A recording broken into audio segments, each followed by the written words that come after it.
சொன்னாலே நமக்கு பொதுவா என்ன கம்ப்யூட்டர் சிப், மைக்ரோ ப்ராசஸர் இதுதான் டக்குன்னு ஞாபகத்துக்கு வரும். ஆனா இந்த தகவல்கள் படி அதுக்கும் மேல நிறைய விஷயங்கள் பண்றாங்க போல இருக்கே. அவங்களுடைய இப்ப இருக்கிற நிலைமை என்ன, எதிர்காலம் எப்படி இருக்கும், குறிப்பா இந்த ஏஐ செயற்கை நுண்ணறிவுல அவங்க எங்க இருக்காங்கன்னு கொஞ்சம் ஆழமா பார்க்கலாமா? ஆமா, கண்டிப்பா. இன்டெல் நீங்க சொன்ன மாதிரி வெறும் மைக்ரோ ப்ராசஸர் மட்டும் இல்ல. இப்போ கிராஃபிக்ஸ் ப்ராசஸிங், அதாவது ஜிபியுகள், அப்புறம் பெரிய டேட்டா சென்டர்கள், அதுக்கான தீர்வுகள், அப்புறம் முக்கியமா AI, internet of things, IoT, இப்படி பல டெக்னாலஜி துறைகள்ல இப்போ இன்டெல் இருக்காங்க. இந்த ஆதாரங்கள் அதை தெளிவா காட்டுது. இது டெக்னாலஜி உலகம் வேகமா மாறுது இல்லையா, அதுக்கு ஏத்த மாதிரி அவங்களும் மாற முயற்சி பண்றாங்கன்னு தெரியுது. சரி சரி.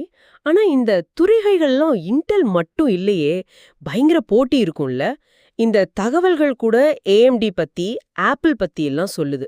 ஆமா, ஏஎம்டியோட ரைசன் சிப்கள் இப்போ நல்லாவே போகுது. ஆப்பிள் அவங்களோட எம் சீரிஸ் சிப்ஸ் வச்சு லேப்டாப் மார்க்கெட்டே மாத்திட்டாங்க. இவ்ளோ போட்டி இருக்குல்ல, இதுக்கு நடுவுல இன்டெல் எப்படி தாக்கு பிடிக்குது? அவங்க கிட்ட என்ன பெரிய பலம் இருக்கு? இந்த ஆதாரங்கள் என்ன சொல்லுது? அது ஒரு நல்ல கேள்வி. இங்கதான் விஷயம் இருக்கு. இந்த தகவல்கள் ரெண்டு முக்கியமான பலத்தை சொல்ற மாதிரி தெரியுது. ஒன்னு, அவங்களோட பல வருஷ பிராண்ட் நம்பிக்கை, அதாவது பிராண்ட் ட்ரஸ்ட். பெரிய கம்பெனிகள், அரசாங்கங்கள் அவங்க இன்னமும் இன்டெல்னா நம்புறாங்க. அது ஒரு பெரிய விஷயம். ரெண்டாவது அவங்களோட ஆராய்ச்சி மற்றும் மேம்பாடு. R&Dல தொடர்ந்து நிறைய முதலீடு பண்றாங்க விடாம. இது புது டெக்னாலஜி கொண்டு வர ஹெல்ப் பண்ணுது. ஓ சரிதான். பல வருஷமா ஒரு ஃபீல்டுல இருக்கிறதுக்குன்னு ஒரு மதிப்பு இருக்கு. நீங்க சொன்ன அந்த R&D முதலீடு அது இப்ப எதிர்காலத்துக்கு எப்படி உதவுது, குறிப்பா ஏஐல? ஏன்னா இப்ப எல்லாருமே ஏஐன்னு தானே பேசுறாங்க. என்மீடியா மாதிரி பெரிய கம்பெனிகள் இருக்காங்க. இன்டெல் என்ன பண்றாங்க இந்த ஏஐ களத்துல? இந்த ஆதாரங்கள் என்ன சொல்லுது? ஆமா, ஏஐல இன்டெல் இப்ப ரொம்ப தீவிரமா இருக்காங்கன்னு இந்த தகவல்கள் காட்டுது.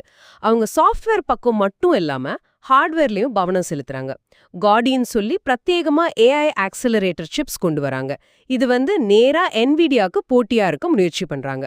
அது மட்டும் இல்லாம இன்னொரு முக்கியமான விஷயம், அவங்களோட ஃபவுண்டரி சர்வீசஸ் அப்படின்னா, அதாவது சிப் டிசைன் பண்ற மத்த கம்பெனிகளுக்கு இன்டெல் அவங்களோட தொழிற்சாலைகள்ல சிப் உற்பத்தி செஞ்சு கொடுக்கறது. இது ஒரு பெரிய திட்டம். ஓஹோ, அப்போ அவங்க சிப் டிசைன் பண்றது இல்லாம மத்தவங்களுக்கும் சிப் செஞ்சு கொடுக்கற பெரிய உற்பத்தியாளரா ஆக பாக்குறாங்க. இது அவங்களோட பழைய அனுபவத்தை வச்சு பண்றாங்க போல.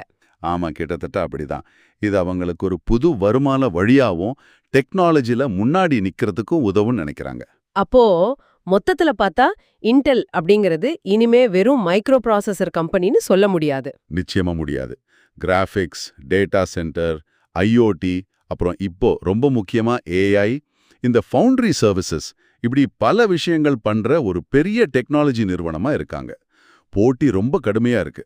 ஏஎம்டி, ஆப்பிள் இவங்க கிட்ட இருந்து சவால் அதிகம்.